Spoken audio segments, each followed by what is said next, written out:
tertúlia. Meu boa tarde aí para todos e todas. Hoje é 12 de 12 de 12, ou seja, quarta-feira, 12 de dezembro.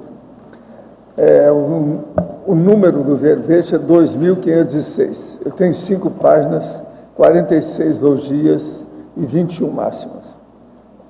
Eu chamo a atenção que a divisão do detalhinho tem 14 máximas. O tema é autoconscientização seriexiológica. A especialidade é autolucidologia. Quem redigiu o verbete é o nosso professor Pedro Fernandes, veterano. Que número que é esse? 39. Como é que é? Vocês estão morrendo de inveja? Isso faz mal, hein? Agora, definição. A autoconscientização seriexológica é o ato ou efeito de reconsciência ou consciex, adquirir lucidez crescente quanto à dinâmica da serialidade existencial, que é a holo-ressomatologia, permitindo a localização, compreensão e vivência teática do ciclo multiexistencial pessoal, que eu chamo de CMP. Os rastros pensênicos, a investigação das formas holopensênicas, o confronto entre o mater pensene da personalidade anterior e do atual, o holopensene pessoal da alta evolutividade cosmoética, a sabedoria pessoal perante as vidas sucessivas, a lucidez teática quanto à pluriexistenciologia, a maxi-repercussão proexológica derivada do autodiscernimento holomnemônico, o aumento teático da compreensão grupo-karmológica, a autovivência do estado vibracional profilático, predispondo a soltura paracerebral, a dissecção da autossinaléticografia intersomática, o ato de dar mais valor à paraprofilaxiologia holossomática, o desvendamento consciente da parahistoriografia pessoal, as perquirições quanto à automacrossomatologia. Agora, eu li apenas algumas linhas, tem mais de 20 linhas, a parafatologia. Agora, nós temos aí, na argumentologia, o tópico da composição, com 11 exemplos capazes de demonstrar a abrangência parafuncional de tal mega aquisição evolutiva, ou seja, a autoconscientização seriexológica. Agora, a remissiologia dos 15 itens, nós destacamos 5. Autobagagem holobiográfica, autoidentificação seriexológica, benefício da autorretrocognoscibilidade, detalhamento retrocognitivo e efeito da autosseriexialidade. Frase enfática: a autoconscientização seriexológica constitui ganho evolutivo ímpar, capaz de promover verdadeira reviravolta intraconsciencial, vincando a holobiografia consciencial para sempre. Com a abrangência e profundidade da autolucidez seriexológica, você mantém nos afazeres diários. Já se manifesta predominantemente na condição de consciência ressomada ou ainda sucumbe com frequência aos condicionamentos materiológicos onipresentes. Nós temos aí na mega análise com João Paulo, são 20 itens. Autorretrocognoscibilidade, autobagagem, historiografia, cosmovisão, megacognição, cronoevoluciologia, multiproexologia, autolucidologia, autopesquisologia e autoseriexologia, autoparapercussienciologia, autoparamemoriologia, holoressomatologia, holobiografologia, pluriexistenciologia, paraprocedenciologia, parajurisprudenciologia, paraexperimentologia, paraprofilaxiologia, e parageneticologia.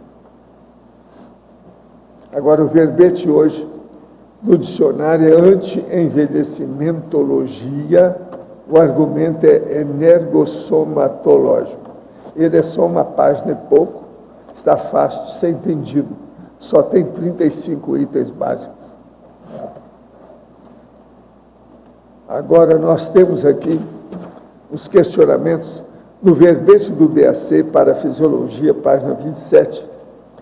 A ectoplasmia inibitória da produção dos radicais livres derivada do óleo pensene pessoal assistencial funciona nos moldes do campo energético do ECP2? Sim, o ECP2 foi feito para isso. Agora, todo campo que é instalado igual ao do ECP2, ele diminui o envelhecimento da pessoa, pelo menos paralisa enquanto tiver mantido o campo com a pessoa.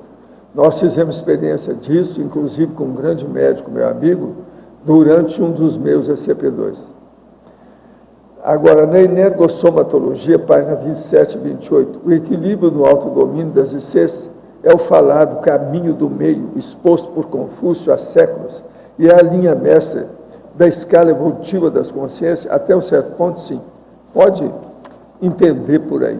Mas é um pouco mais do que isso, porque nós falamos sobre energia diretamente e explicamos o que é. Confúcio deu muita aula sobre o processo didático, mas não chegou a expor essas coisas todo do jeito que nós expomos. Ao verbetógrafo, poderia comentar, para a fatologia, página 2, nona linha, os estudos teáticos da autobagagem holobiográfica através do levantamento da retrosenha autocognitiva. A intenção aqui foi chamar atenção para as nossas tendências, e principalmente os trafores que a gente manifesta nessa atual existência, porque esses trafores eles têm uma raiz, eles têm uma razão de ser, eles nasceram de uma experiência pretérita. Então a retrosenha são aqueles trafores que a gente vem desenvolvendo ao longo das existências e que acabam se manifestando naturalmente nessa atual vida. Então, a proposta é que através dos trafores a gente consiga olhar para trás e tentar, pelo menos ter como hipótese, aonde, em que condições, em que sociedades, em que culturas que a gente tenha porventura desenvolvido essas habilidades mais, vamos dizer assim, mais prementes, mais que se sobressaem mais na nossa manifestação. Então, esse cotejo da manifestação atual com o nosso passado, essa que foi a intenção. Em teoriologia, página 2, terceira linha, 10 retrocognições sadias para confirmar uma retrovida. Poderia comentar?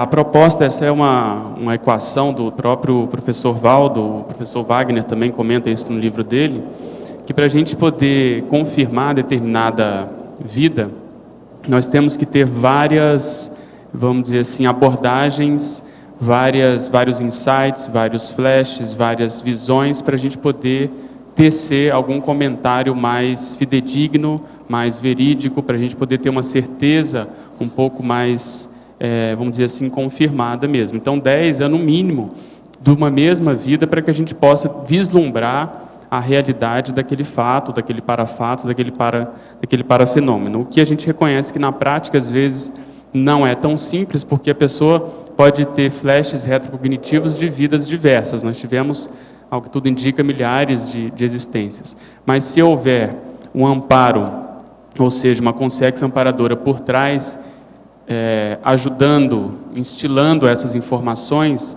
eventualmente eles têm o interesse de que a gente lembre de determinada existência, aquela que pode ajudar mais na ProEx atual, e aí então a gente vai compondo esse quebra-cabeça a partir dessas peças, e a gente considera que no mínimo 10 para a gente poder ter essa certeza.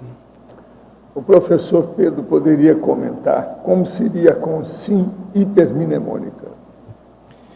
A consim hipermnemônica que se diz, no caso, na medicina, isso é até um processo patológico. Na conscienciologia, a gente considera que é a consciência que consegue manter a lucidez mnemônica de uma existência para outra. Então, ela, ao ressomar, ela já começa a ter a possibilidade de adquirir ou readquirir as informações do passado intermissivo e do passado intrafísico, mesmo durante a infância. Então, ela sucumbe menos ao processo genético. Então, o professor Valdo comenta que ele começou a ter retrocognições aos 3 anos de idade com esse corpo. Então, isso já é o início do processo vivenciado, por exemplo, pelo serenão, que não perde mais essa lucidez mesmo no período fetal. Então, essa hipermemória, inclusive existem, por hipótese, macrossomas que facilitam esse processo de manutenção da lucidez nesse sentido. Essa é a hipermemória ideal. Eu acho que quanto mais a gente vincar esse corpo nessa vida que nós temos atualmente com essas informações, mais fácil vai ser recuperá-las no próximo corpo, porque vai ter um período intermissivo no meio disso, a gente deve reforçar isso ainda mais. Então, a tendência é que a gente vá tendo cada vez mais chance de sermos assim precoces em termos holomnemônicos, né? Essa é a proposta. Em teoriologia, página 2, segunda linha, a teoria do zoom mnemônico poderia também estar em tecnologia? Sem dúvida.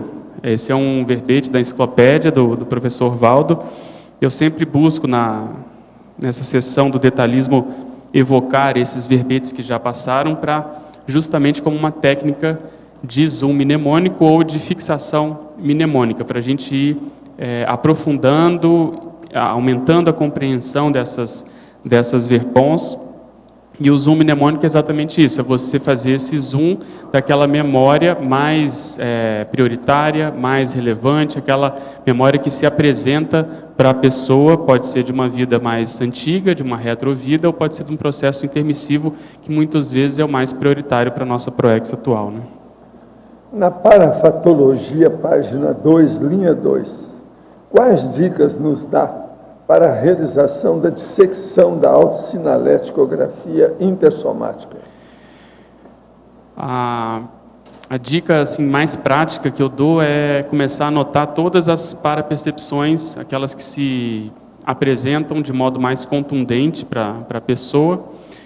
Anota tudo que de mais relevante que aconteça, e dentro desse arcabouço, dentro desse universo, aquelas que se repetem mais, aquelas que são mais profundas, aquelas que realmente são sinaléticas, ou seja, que elas têm uma significação, elas têm uma razão de ser, elas têm um parafato por trás, uma concausa extrafísica, como se chama, elas vão começar a sobressair. E aí, nesse aspecto, tem um próximo passo, que é depois de feita essa primeira triagem, daquelas sinaléticas que você confia mais, por exemplo, quando tem a presença do amparador da TENEPS, quando você recebe um ataque extrafísico, quando você vê que o ambiente não está com as energias melhores, as energias gravitantes ali não são as melhores, etc., você começa a tentar, da mesmo modo, se possível, se houver a possibilidade de conhecer uma retroexistência, ver se naquele corpo você já manifestava essas sinaléticas. Como que era, por exemplo, a abordagem das consciex, se havia ou não havia, se você deixou algum registro sobre isso. O temperamento tem muito a ver com essa manifestação, porque é justamente como que a pessoa reage à manifestação extrafísica, à manifestação parapsíquica propriamente dita. Então, eu acho que é um passo além do processo da sinalética que a gente já está desenvolvendo nesse corpo e tentar esticar isso para os próximos, né? Para trás. Parafatologia, página 2, 10ª linha. Poderia falar mais sobre a pararresponsabilidade interassistencial ascendente, que é a paradeontologia, visando a condição de líder evolutivo? Eu vejo que tudo isso que está sendo feito e promovido aqui a partir da Cognópolis, pegando aí o caso das tertúlias, e inclusive se diz que as tertúlias não é tanto para o corpo docente, né, mas é mais para o corpo discente, quer dizer, mais para os professores, é para preparar professores, preparar líderes. Eu vejo que isso gera uma responsabilidade muito grande. E prova disso é a nova proposta, a nova incumbência que nós vamos ter depois dessa existência, na próxima intermissão, de justamente assumirmos essa condição de líder assistencial extrafísico, através principalmente dos resgates na baratrosfera. Então, de modo prático, essa existência, o que resta dessa existência, quanto mais a gente puder assumir condições em que a gente se coloque nessa posição de líder, e aí eu acho que a TENEPS tem um papel fundamental, porque justamente é o momento em que a gente vai estar mais próximo da paraprocedência, do processo extrafísico, do processo assistencial. Quanto mais a gente sair bem na condição da TENEPS, mais autoconfiança a gente vai ter ao passar pela segunda dessoma e poder assumir essa condição. Então eu vejo que a responsabilidade é muito grande, porque nós estamos tendo essa oportunidade, estamos conscientes dela e temos muitos aportes para fazê-la, né? No último item da parafatologia, como ter a noção mais aproximada quanto ao saldo da ficha evolutiva pessoal? Existem várias abordagens que a pessoa pode fazer, mas uma forma prática, ela vê a idade que ela tem hoje e ela vê o que ela já fez, por exemplo, nessa existência com a idade que ela tem em múltiplos campos.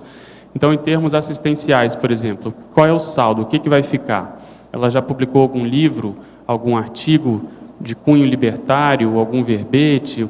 Se ela espremer, o que fica? Na profissão dela, em termos assistenciais, ela atendeu mais gente, ela foi mais atendida, como que fica isso? Em termos grupocármicos, ela nasceu naquela família para ajudar a família ou ela foi mais auxiliada, ela é mais problemática? O próprio temperamento pode mostrar esse saldo, se a pessoa é mais equilibrada, em geral, isso pode demonstrar um saldo também mais favorável, e se ela tem mais pertúrbios, mais conflitos, se ela é mais difícil de se lidar, também pode, juntamente com esses outros dados, mostrar um pouco do saldo da ficha. E eu sugiro também dar uma olhada no verbete FEP do intermissivista. Então, ali tem algumas variáveis que a pessoa pode utilizar para ela ver como que ela está na ficha, se ela está com saldo mais favorável ou menos, considerando, aí no caso, essa existência atual. E aí entra, por exemplo, a condição de técnicas existenciais, se a pessoa é inversora ou não, teve a possibilidade, né, de ser inversora, se ela é reciclante, se ela acompanha uma dupla, enfim, se ela já escreveu uma GESCOM, uma mega GESCOM, tudo isso acho que entra nesse processo. E a gente colocou isso nesse verbete da autoconscientização, porque um dos objetivos maiores da gente saber e ter assim uma visão um pouco maior, uma cosmovisão, mesmo que seja ainda, né, pequena, incipiente, sobre as nossas existências, é ver o nível dos nossos débitos e dos nossos créditos, ver como que a gente se insere naquele ciclo grupocármico. Então, se nós ainda estamos na fase de interprisão mais séria, se já estamos na recomposição, se existe algum vislumbre do processo de libertação. Então, isso eu acho que é muito importante para a pessoa se localizar, e por isso que eu coloquei essa palavra localização na definição, para justamente ela se localizar perante o processo evolutivo. E isso eu sei que é mais complexo, porque muitas vezes, para determinados grupos, ela pode dever mais ainda do que para outros que ela já se encontra com uma conta grupocármica mais favorável. Então, esse balanço, essa equação, essa matemática evolutiva que eu vejo que é um dos pontos mais sérios da autoconscientização serexológica, por isso que eu coloquei no final da parafatologia. Eu quero dizer para vocês que hoje nós completamos 203 neoverbetógrafos, num total de 527 verbetes que eles já redigiram. Comigo, nós somos, então, hoje, na enciclopédia, 204 verbetógrafos. Agora, o programa da verbetografia, desde 2010 para cá, são praticamente 3 anos, nós temos aí um total de 557 participantes. 125 já fizeram publicações. De modo que tem muita gente que fez publicação que não passou por esse programa, que já tinha feito. Então, com isso, quando eu falo que nós vamos chegar a 500, está até abaixo da turma que já está aí preparada para fazer o verbete. Mais de 500. São 125 desse povo. 557. Agora, outra coisa que eu queria dizer. Eu hoje fiz uma gravação sobre a primeira década do laboratório do acoplamentário, lá de baixo. E isso aí eles vão mostrar oportunamente. Me fizeram lá a interlocução lá, o questionamento sobre 10 temas diferentes dentro da CCCI desse ano 2012, que são vinculados ao processo do acoplamentário.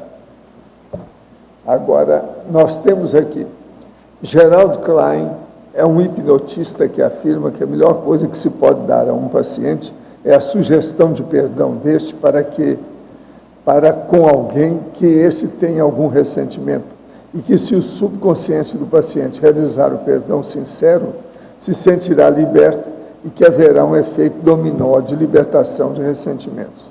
Gostaria de saber se, pela sua experiência com a Sofiex, se esta informação procede, se teria algo a acrescentar além da não recomendação de hipnose. Não, a hipnose eu só recomendo para casos mais de processo de anestesia odontológica, outras coisas nesse sentido. Por quê? Nós já temos hipnose demais por todo lado. Outra coisa, essa hipnose aí, se a pessoa às vezes quer e se dá bem com isso, tudo bem. Mas o ideal é evitar o processo da hipnose e a pessoa perdoar os outros pela própria racionalidade e ponderação dela, sem precisar de nenhum estímulo exterior. Porque senão fica uma coisa artificial que eu pergunto, é confiável?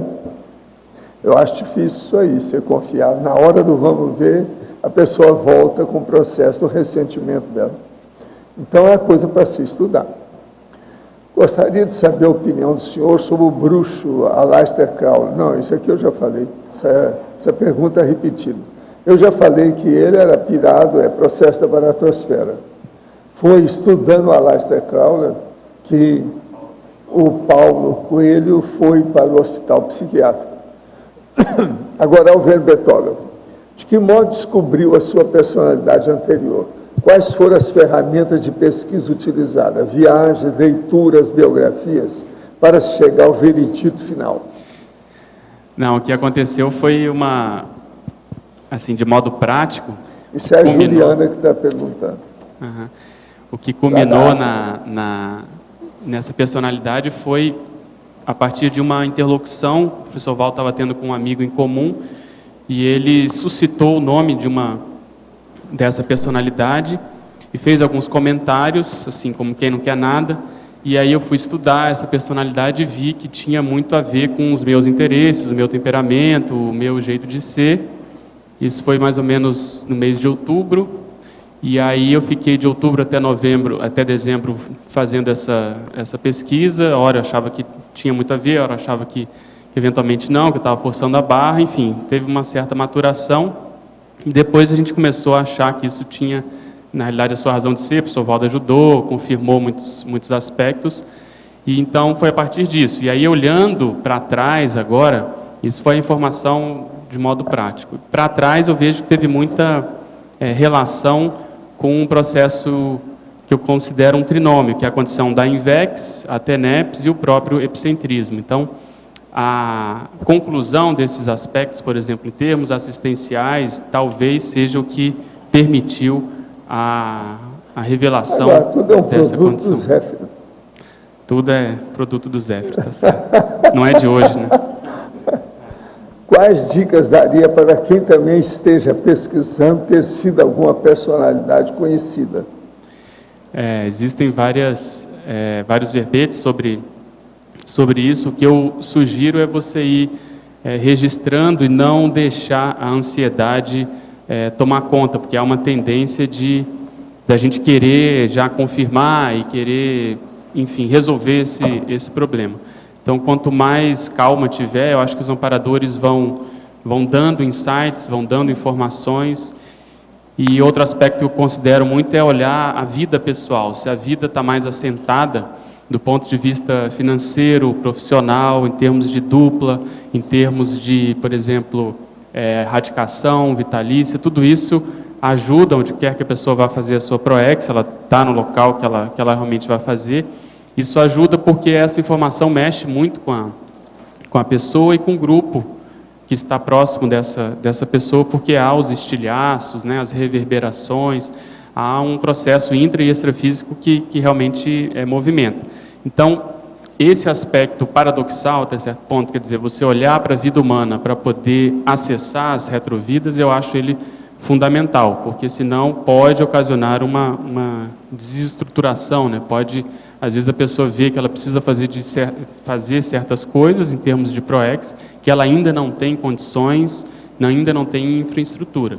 Então eu vejo que é caminhar mais ou menos direito com as coisas humanas da PROEX, não ter afobação e fazer isso que a gente colocou aí na tecnologia, tem esse verbete da autodireção para a genética, lá tem uma série de exemplos para a pessoa ter assim, uma noção de que linha que ela eventualmente veio, qual foi a trajetória que ela teve ao longo aí da série X pessoal. Quer dizer, ela foi mais do militarismo, do processo intelectual, do processo de pesquisa, da religião, da monarquia. O que será que predominou para servir de fio da meada para ela poder puxar e aí eventualmente ter descobertas serexológicas nesse sentido. Então, acho que essa pesquisa ela se torna mais assim de longo prazo, mas a gente pode ir colhendo informações sobre a nossa manifestação e aí, obviamente, usar todas as instâncias da CCCI ajuda, o processo de Consim-Cobaia, o processo da própria OIC, a condição da Apex, para a gente ter feedback, para ter retorno, para a gente não deixar com que a nossa autoimagem dificulte esse processo. Porque, às vezes, é nesse momento, na hora que você se depara com determinada personalidade e vê os trafores e trafares, aquilo gera uma repercussão, porque é uma tendência natural da pessoa querer negar tanto uma coisa como outra, se for um trafor muito presente, muito assim forte, e também se for um trafar, há uma tendência disso acontecer. Então, se a pessoa já for mais ou menos acostumada com o processo de heterocrítica, de se colocar na posição de cobaia, tudo isso ajuda muito.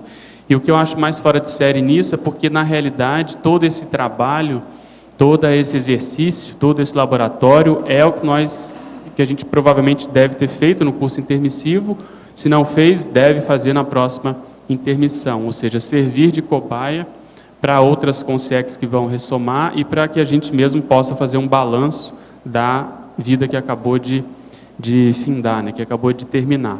Então, esse processo, podendo ser feito já desde agora, isso faz com que a nossa responsabilidade aumente e a nossa chance de acerto também aumente. Então, a pessoa se aproxima mais do complexo, ou pelo menos ela vislumbra mais o que ela precisa fazer para chegar nisso que a gente chama de complexo. Então, a responsabilidade é muito grande, porque a pressão que se cria também, ela é grande, então a pessoa não pode se assediar com isso, com o fato de ela ter que fazer, porque ela já fez alguma coisa em outras vidas, então ela se cobrar muito nesse sentido. Então ela tem que saber levar, porque se ela recebeu a informação, é porque de um modo ou outro ela vem mais acertando do que errando nessa atual existência. Então ela não pode deixar o ansiosismo tomar conta e aí ela colocar tudo a perder e morrer na praia, como se diz na prática, né? Então eu vejo que na realidade, ter calma que os amparadores vão ajudando, né? Pedro, na página 2, para a patologia, a linha 2, a linha 3 e 4, as perquisições quanto à automacrosomatologia. Eu vejo que, pegando o gancho aí daquilo que a gente estava comentando, no extrafísico, durante o curso intermissivo, nós estávamos preparando essa PROEX, né, essa existência. Então, o senso de priorização que a gente deve ter tido com a ajuda do evoluciólogo, de outros amparadores, deve ter sido muito grande, porque se a gente tem várias tendências, se nós tivemos várias existências, se a gente, né, teve assim, a possibilidade de conviver com várias pessoas, saber o que priorizar nessa atual existência, qual que seria assim, um elemento mais importante para a gente encarar, isso não é uma coisa simples. E dentro desses aspectos entra a composição familiar. Quer dizer, dentre as possibilidades que se aventaram ali, que foram aventadas em termos de mãe, de pai, de família, qual aquela que poderia nos ajudar mais, que a gente tinha mais afinidade e que, se houvesse mérito, qual que, a partir da união daquele na geração daquele corpo, poderia ser mais favorável à composição de um macrosoma. Então, esses aspectos eu vejo que são muitas variáveis que entram nessa resolução, mas que se a pessoa teve mérito e as outras estavam disponíveis, por que não pensar na possibilidade de muitos de nós aqui termos esse macrosoma? Então, aí a pessoa tem que ver, tem que comparar com a própria família, com os irmãos, com os parentes mais próximos e ver, fazer até certo ponto uma junção, porque o soma, mesmo o macrosoma, é como se fosse um carro, tá certo? É uma máquina, é um instrumento, é um aparelho. Tem que casar esse aparelho, esse instrumento, com o temperamento da consciência para ela saber usar, para ver se isso vai potencializar a manifestação proexológica dessa personalidade. Então, acho que juntando essas variáveis, em termos de autoconscientização serexológica, vai ser inevitável a gente pensar, principalmente para as próximas vidas, em poder ter, né, pelo menos tentar ter, um corpo fora de série, um corpo mais favorável à execução da nossa proex. Então, assim, resumindo, acho que é pensar também no temperamento junto com o processo somático. E na página 2, também para a patologia, a quarta linha de baixo para cima, depois continua. A esmerilação contínua, inabalável e qualificada do alto temperamento quanto à meta maior da série X. Bem isso que a gente estava comentando em termos de temperamento. Uma abordagem que a gente sempre tem que ter, inclusive nas pesquisas retrocognitivas, que a gente até usa, né, para pescar, vamos dizer assim, para fazer essa investigação, é tentar encontrar uma personalidade que se pareça conosco em termos de temperamento, não em termos físicos. Então, isso como eu estava comentando, quando eu tomei contato com o nome dessa personalidade, a gente foi pesquisar, eu chamei a Cris e falei, olha, eu nunca achei ninguém na história que fosse tão parecido em termos de manifestação comigo, em termos de interesse. Na época eu estava estudando algumas coisas que ele também estudou, então houve várias sincronicidades. Então, além disso, a gente tem que pesquisar, existe esse temperamento X, quer dizer, foi feita uma foto, né? Você bateu lá uma radiografia e bate. Depois você vai ver a qualificação desse temperamento, como que é a manifestação. Porque existem temperamentos mais críticos, mais difíceis, entre aspas, né, mais malignos em certos aspectos, e temperamentos mais positivos, mais benignos, e assim por diante, você tem que ver o que predomina. Mas, independente disso, mesmo que predomine o aspecto mais benigno, ainda existem coisas que precisam ser, como eu comentei aqui, esmeriladas, quer dizer, friccionadas, que a gente precisa esfregar, que a gente precisa cortar as arestas, que a gente precisa, de algum modo, adoçar as pontas, né, como se diz na arquitetura. Então, esse aspecto, em termos serexológicos, eu vejo que é uma das coisas mais sérias, porque, além de fazer o processo assistencial para os outros, isso acaba reverberando na própria pessoa, quer dizer, acaba voltando para a pessoa e ela acaba se tornando uma pessoa melhor em função disso. Então, essa abordagem intraconsciencial e inter- ou extraconsciencial é que eu sempre procuro ter para a gente não perder isso de foco, que é o processo da autopesquisa, né, que é uma das bases aí da conscienciologia. Então, obrigado. Pedro, letra B aqui, Pedro. Na primeira página aí, na 10ª antonimologia, você colocou criacionismo. Eu não consegui entender bem essa relação que você fez, por exemplo, de ter usado criacionismo e não, por exemplo, materiologia. A gente não quis, poderia entrar, né, o processo da materiologia, mas eu coloquei isso na síndrome do casca-grossismo, aí no número 8. E o criacionismo é aquela doutrina, né, aquela condição que acha que tudo foi criado por Deus, que houve vamos dizer assim, um pai que criou e defende todo o processo lá da Bíblia, e é justamente contra a abordagem serexológica, a abordagem evolutiva nesse sentido. Então é um antagonismo justamente por conta disso, né? E a consciência eletronótica, que é o que você está comentando, eu procurei encaixar mais na síndrome do casca-grossismo da pessoa, ou da existência trancada também, né, que vem antes, e tem também a abordagem eletronótica, não sei se você reparou, é agora que eu estou vendo aqui. Então foi mais justamente para poder falar sobre o mesmo aspecto, mas sobre diversos ângulos, né? Que é justamente essa visão eletronótica mesmo. Né? Tem um amigo meu que chamava essa síndrome do casca-grossismo, que era com sim pão de forma. Você já ouviu falar nisso, não? Que é casca grossa e miolo mole. Então é a com sim pão de forma, ou seja, a pessoa acha que ela é justamente o soma e ela não tem um discernimento suficiente, que é o miolo mole, para perceber que não há lógica dela vir para cá, ter todas essas incongruências, essas discrepâncias, essas, vamos dizer, idiosincrasias da vida, e isso ser explicado simplesmente por um processo infantil, religioso e assim por diante. Pedro, e também aqui na página 2, na ciclologia, na segunda linha, você colocou aí o ciclo cosmoético, a assunção do Megatrafor. Aí tem essa palavra aqui, sustentação. É sustentação mesmo? Não, sustentação, está faltando um T aí. Tá, e você poderia falar um pouco mais sobre isso aí?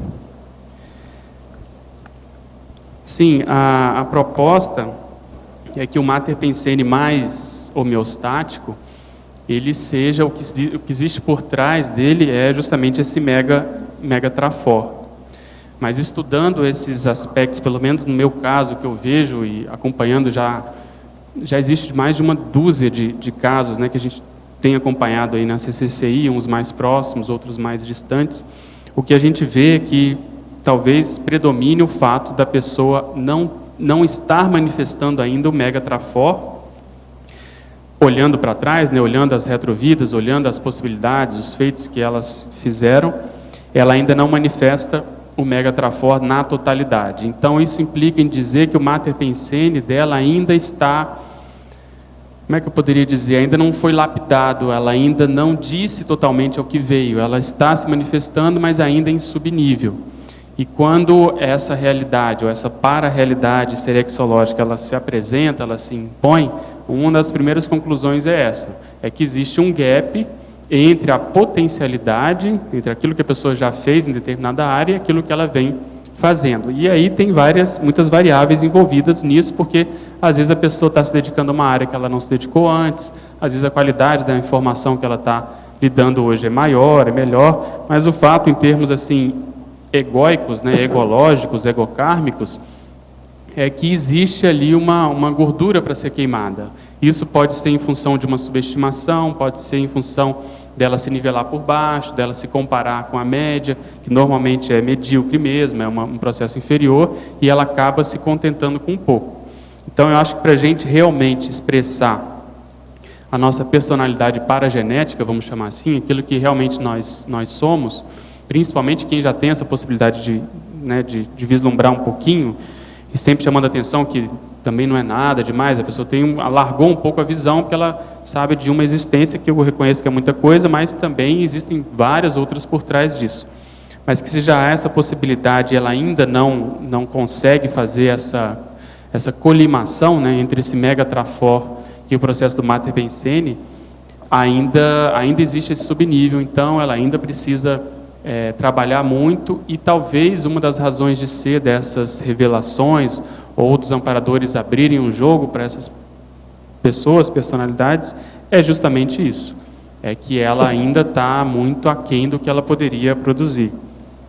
Então foi em função disso que eu comentei esse ciclo, assunção do Megatrafor, sustentação do Mater Pensene. Então não adianta a gente olhar muito para o Mater Pensene sem olhar para o Megatrafor. Né? Ok, obrigado. Pedro, aqui no A. Pois não. Na parafatologia, na página 2, final da segunda linha, poderia explicar o ato de dar mais valor à paraprofilaxologia holossomática?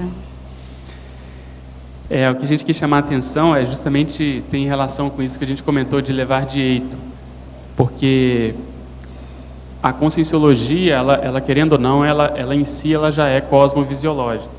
Então, abarcando um pouco mais essa cosmovisão, quando a gente tem a possibilidade de reconhecer essa outra existência e comparar como era, por exemplo, a saúde do corpo anterior, a condição da manifestação emocional, o processo do parapsiquismo e a produção intelectual, você vê que existem coisas que você, né, que a pessoa ela já traz com ela, que aquilo já na outra existência, às vezes 2 séculos para trás, ela já tinha aquela informação, e mesmo antes do curso intermissivo, ela defendia, por exemplo, o próprio corpo, a própria saúde, ela não era tabagista, ela não bebia, descansava, enfim, cuidava mais ou menos do corpo de um modo mais cosmoético. Mas existem outros aspectos que às vezes deixam a desejar, por exemplo, o processo de parapsiquismo mesmo. Às vezes a preocupação, no caso lá dessa personalidade que estou estudando, a preocupação com o progresso, com a ciência, com o desenvolvimento de modo geral, fez com que a personalidade às vezes fosse muito contra o processo místico, o processo do misticismo. Então o antimisticismo tomou conta, e aí acabou entrando o próprio processo do parapsiquismo. Então, essas manifestações, quando a gente olha, a gente tenta utilizar nessa vida, nessa atual existência, e fazer essa composição, ou seja, tirar os excessos anteriores, aquilo que de algum modo foi demais, foi anticosmoético até certo ponto, e aquilo que já estava certo, que já estava no caminho certo, a gente procura qualificar. Então, do ponto de vista prático, em termos proexológicos hoje, a gente tem que ver como que está o cuidado com o corpo. A gente estava até comentando aqui antes da tertúlia que a gente precisa tirar férias, né? A Cris me cobra muito de tirar férias, e eu não sou muito, às vezes, aberto e favorável em função do trabalho, de tudo que tem para fazer, mas eu reconheço que a gente precisa também ter esses momentos de higiene mental, consciencial, etc, etc. Então, essa paraprofilaxia, ela acontece principalmente quando a pessoa não tem nada em termos de doença manifesta, né? Então, se a gente não quer ter determinada manifestação mais doentia, por exemplo, quer fazer a prevenção de fato, a gente tem que começar antes da instalação. E no momento, então, é agora. Porque, às vezes, se a pessoa não liga muito para isso, se ela se sente muito bem, o próprio professor Valdo comenta muito, o processo do workaholismo, às vezes isso pode acabar fazendo com que a pessoa dessome mais cedo, ou que ela desenvolva uma doença, às vezes, crônica, uma doença autoimune, seja lá o que for. Então, tentar manter essa abordagem mais de eito, que é também conhecido, né, o verbete whole pack, ou seja, o pacote completo da manifestação holossomática, e aí inclui o processo afetivo, sexual, com duplismo, a condição do estado vibracional, a condição também mental somática, eu vejo que isso também é muito sério. E aí está aqui no verbete porque a gente começa a dar mais valor para isso, né? Ok, obrigada.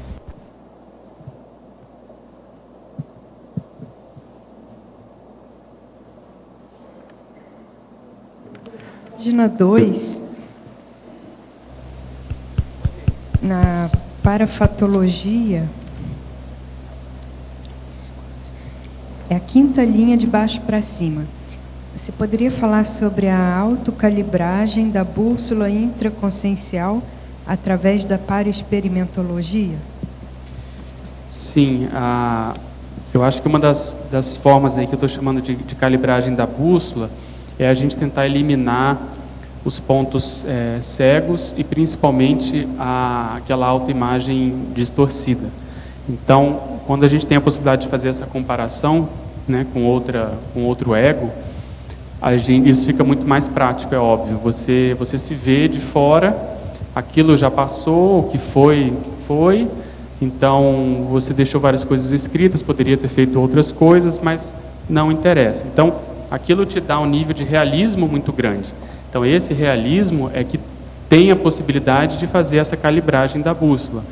Então, ao invés da pessoa ficar imaginando muito o que será que ela foi, deixou de fazer, como é que foi, ela tem ali um exemplo prático para ela poder fazer isso. E a paraexperimentação é justamente o processo dos parafenômenos, da retrocognição, da projetabilidade lúcida, dela poder ter essa informação do ponto de vista extrafísico, serexológico, para ela poder aplicar na vida humana atual. Foi baseado nisso que a gente defendeu a ideia da mega calibragem intraconsciencial.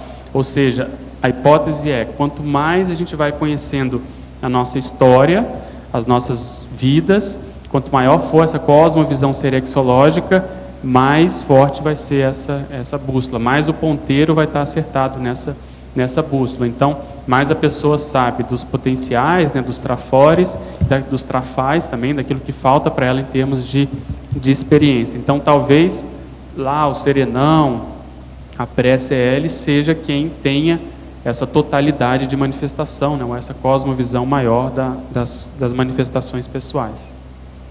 Um Crescendologia, página 3, primeira linha. O crescendo, euforia, mega euforização, transafetividade. Isso é um crescendo que vai do ponto de vista até psicossomático para o processo mental somático, né?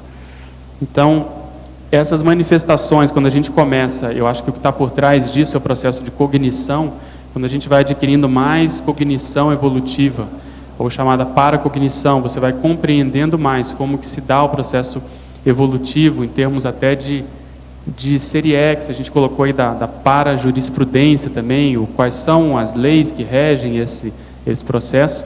Isso vai dando uma satisfação íntima muito grande, porque você vai ficando mais tranquilo, cada vez mais confiante naquilo que você veio fazer, mais confiante no processo que superintende essa realidade toda, e isso pode acabar nessa manifestação mais avançada da transafetividade, que é quando a consciência de fato supera o processo hominal, né, as manifestações mais instintivas. Então eu vejo que através da cognição teática, né, a pessoa ser exemplarista e ter verbação nisso, eu acho que a gente pode adquirir essa condição. Em Sinergismologia, página 2, terceira linha. Gostaria que relatasse o sinergismo, pés na rocha, mental soma no cosmos.